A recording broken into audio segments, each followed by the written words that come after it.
성경을 읽고 자란 자손들이 교회 지도자가 놀랍죠. 그럼요. 예. 순교의 비하가 있는 거죠.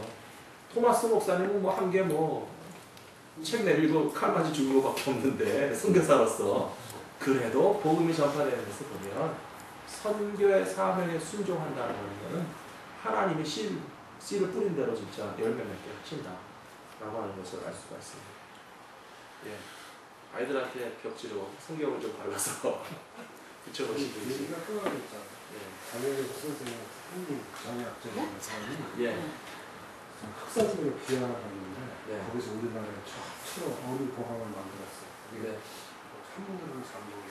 근데 그걸 종이 그 사람이 비하하는 종이 육지를 나와가지고 뭐야 이거 도배지.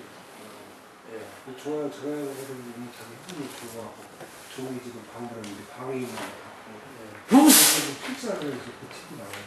자산 어버 뭐 그런 거 아니에요? 자산 맞아요. 종이 이렇게 발라갖고요. 거기다 바르는 걸 보고 동생들은 야 정양 선생님이 그걸 다시 쓰고 그래서 그 책에 나오는데 이게 세계 최초로 어린 보관이에요. 네. 어린 보관. 네. 최초. 자, 계속 이제 진도 나가시죠. 요한복음 한 번씩 건너뛰면서 읽으시겠네요. 캐롤 집사님 읽어주시죠.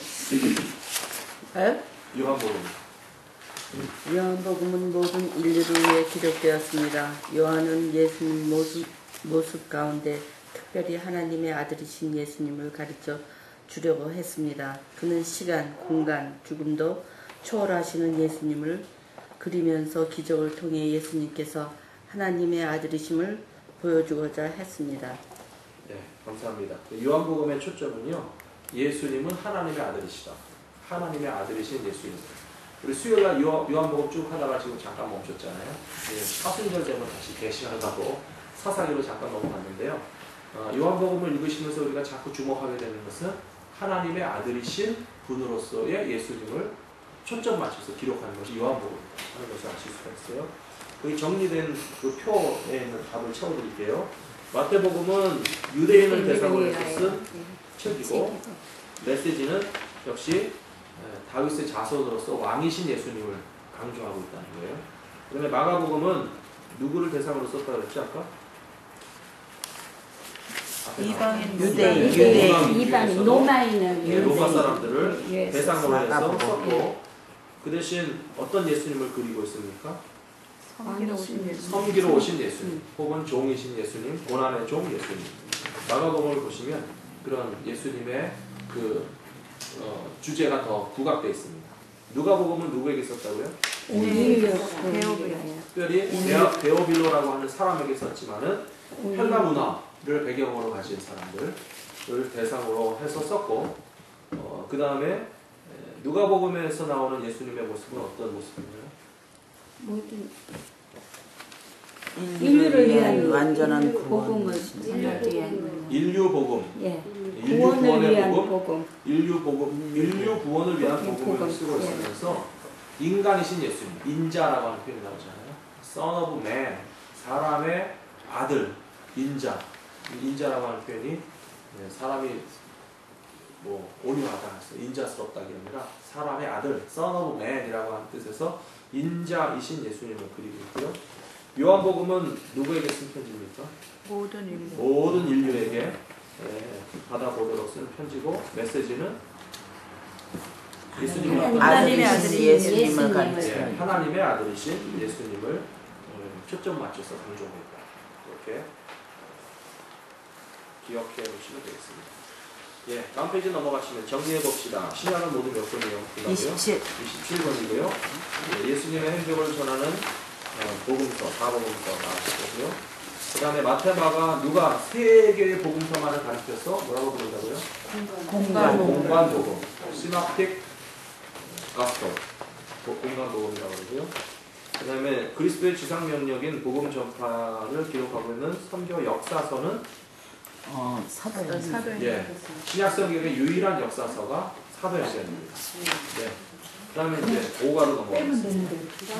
말로 치고 그래. 아니, 요렇게 넘어가면 돼. 요렇게 짠. 감사합니다. 그 다음에 이제 58페이지 넘어가서 보시면 여기는 뭐 답을 안 가르쳐드려도 58페이지요. 58페이지도 있나요? 59페이지 전에 있습니다.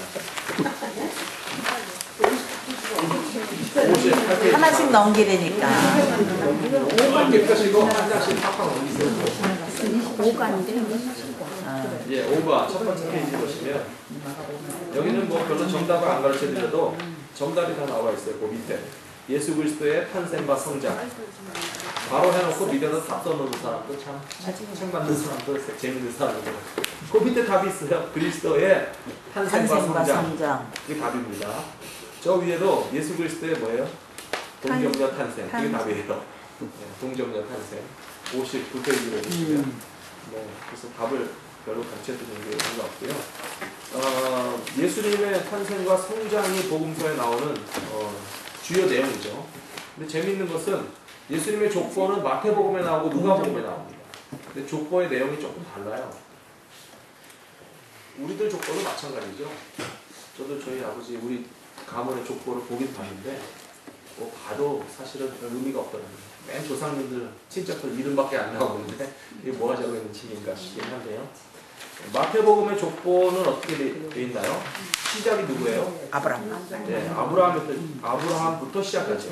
그래서 아브라함부터 시작해서 밑에 예수님까지 14대요 하고 나오는데요. 그거는 이제 순전하게 그대로 믿는 분들은 14대구나 그래서 믿는데요. 그걸 좀 의심하기 좋아하시는 분들은 따져보거든요. 정말 14명 맞나? 그럼 그게 안 맞는다. 따지다가 끝나고. 예. 그래서 그게 뭐 아브라함서부터 다윗까지가 14대요. 다윗서부터 누구까지가 14대요. 그 다음부터 14대라고 하는데요. 거기 좀 약간 짝이 안 맞아요.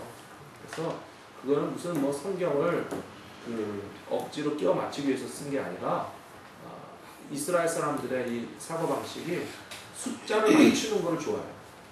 그러니까 실제로 14대, 15대, 13대 이렇게 약간 위아래로 안 맞는데도 그냥 14대라고 짝을 맞추는 걸 좋아하는 그 문화적인 습성 때문에 그렇게 불러서 쓴 게 14대요라고 썼다라고 하는 걸 아실 수 있겠고요. 그 다음에 아브라함부터 예수님까지 위에서 아래로 내려오는 족보예요. 이것은 이스라엘식 족보라는 거예요. 누가복음에 가서 보시면 거꾸로 돼 있어요.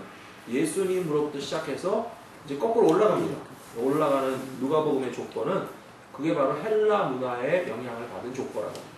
밑에서부터 올라가는 족보는 헬라식 족보고 위에서부터 밑으로 내려오는 족보는 이스라엘 족보라고 하는 거고요. 그 다음에 마태복음의 족보의 특징은요. 구분이라고 그랬죠. 다윗의 왕가 중심으로.